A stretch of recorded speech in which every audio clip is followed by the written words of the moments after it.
Hi everyone, let's talk about this week's HQ challenge. I'm not numbering them anymore because I keep getting my numbers mixed up, so it's just the weekly HQ challenge. All right, the RCP notes a patient on VCSIMV mode has a dynamic compliance of 45 and a static compliance of 32.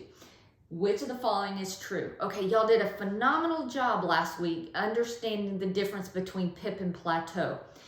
And MBRC exams may ask you about that, but they're also going to ask you about PIP and plateau in relation to compliance, okay? So this is a question that seasoned practitioners miss because they're not thinking about the relationship of PIP and plateau to understand how that impacts compliance. So let's talk about this. All right, so we are going to calculate,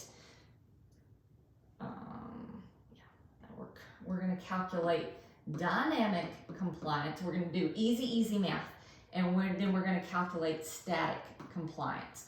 And so remember when we talked about last week, and you learned in school, that when you're calculating these, you have to shoot the PIP and the plateau pressure on the same exact breath, and it has to be a machine-delivered tidal volume. So that being said, we're going to put the tidal volume at 500, okay? Because it's the same breath. And then this is PIP minus PEEP. So I'm going to put the PEEP at 0 so we don't have to worry about harder math. And let's say this patient, I'm going to give you a ridiculous scenario because I want you to understand the mathematical relationship. We said PIP absolutely has to be higher than plateau because PIP, there's a higher pressure generated as flow is moving through the airway and expanding the alveoli. So PIP must be higher than plateau. So we're going to say the PIP is 50 here and the plateau is 10. All right. So PIP is higher than plateau here. So this is a situation I would say, okay, that makes sense. PIP is higher than plat. I can calculate my compliances. So 500 divided by 50 is 10. And 500 divided by 10 is 50.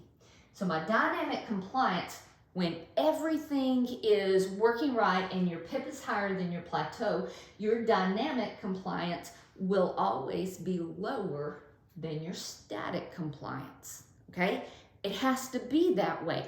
When you divide something by a higher number, it's going to be a lower answer. So because PIP is higher than plateau, dynamic compliance must always be lower than static.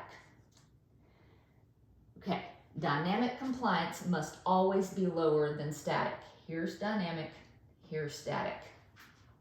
Dynamic compliance is not lower than static. There is something wrong here. Our data is erroneous, okay? I don't even have to look at anything. I just got to look at that relationship and say, oh, no, that can't be. Somebody made a mistake when they were catching their PIP and plateaus, and we cannot make any clinical decisions on this. Now, it's not normal data because it's the relationship isn't right.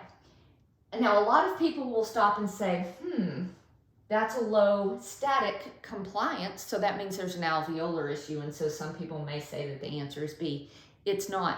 And it's not the difference. Now, it was a difference between PIP and plat that was the airway resistance, but this is not that. This is just an incorrect relationship, so you have erroneous data. Hope this helps. See you soon.